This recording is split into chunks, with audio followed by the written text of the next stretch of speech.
আসসালামু আলাইকুম রহমতুল্লাহ। প্রিয় দর্শক, আজকে আমরা কবরের দুজন ফেরেশতা কর্তৃক মৃত ব্যক্তির সওয়াল জবাবের বিষয়ে জানার চেষ্টা করব।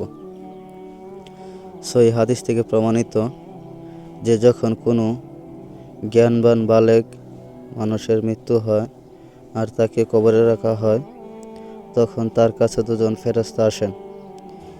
এসেই তারা জিজ্ঞেস করেন তার রব, দিন ও মুহাম্মদ সাল্লাল্লাহু আলাইহি ওয়াসাল্লামের সম্পর্কে। আবু হুরায়রা রাদিয়াল্লাহু তাআলা আনহু হতে বর্ণিত, তিনি বলেন, রাসূলুল্লাহ সাল্লাল্লাহু আলাইহি ওয়াসাল্লাম বলেছেন, যখন কোনো মৃত মানুষকে কবরে রাখা হয় তখন তার কাছে কালো বর্ণের নীল চোখ দুজন ফেরেশতা আসেন। তাদের একজনকে বলা হয় মুনকার, আরেকজনকে বলা হয় নাকির। বারা ইবনে আজেব হতে বর্ণিত, তিনি রাসূলুল্লাহ সাল্লাল্লাহু আলাইহি ওয়াসাল্লাম হতে বর্ণিত করলেন, তার মৃত কবরবাসীর কাছে দুজন ফেরেশতা আসেন। এসে তাদেরকে বসান, অতঃপর তারা তাকে বলেন, তোমার প্রভু কে? তখন তিনি বলেন, আমার প্রভু আল্লাহ। অতঃপর তারা তাকে বলেন, তোমার দিন কি?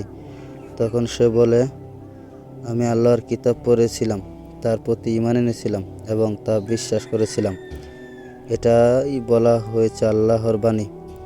যারা ঈমান, তাদেরকে আল্লাহ সঠিক জবাব দানে তৌফিক দান করে স্থির রাখেন। তিনি বলেন, তখন আসমান থেকে এক আহ্বানকারী আহ্বান করে বলেন, আমার বান্দা সদুত্তর দিয়েছে, অতএব তার জন্য জান্নাতের বিছানা বিছিয়ে দাও এবং জান্নাতের পোশাক পরিয়ে দাও এবং তার জন্য জান্নাতের দিকে একটা দরজা খুলে দাও। তখন তা খুলে দেওয়া হয়। তখন তার কাছে জান্নাতের বাতাস সুগন্ধ আসতে থাকে এবং তার কবর যতটুকু দৃষ্টি যায় ততটুকু প্রশস্ত করে দেওয়া হয়।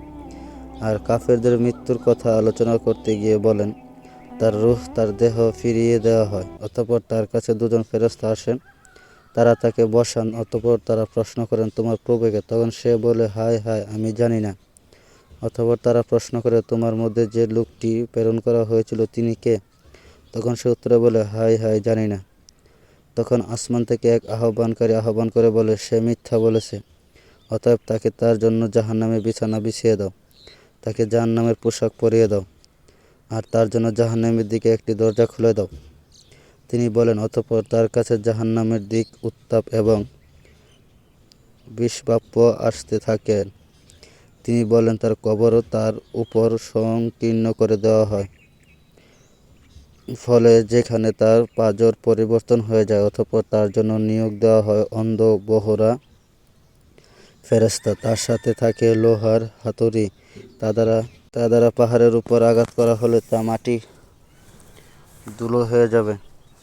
তখন সে হাতুড়ি দিয়ে এমন এক মার দেন, যার ফলে সে এমন এক চিৎকার করে, যা পূর্ব পশ্চিম মানুষ ও জিন জাতি ছাড়া সকলেই শুনতে পান।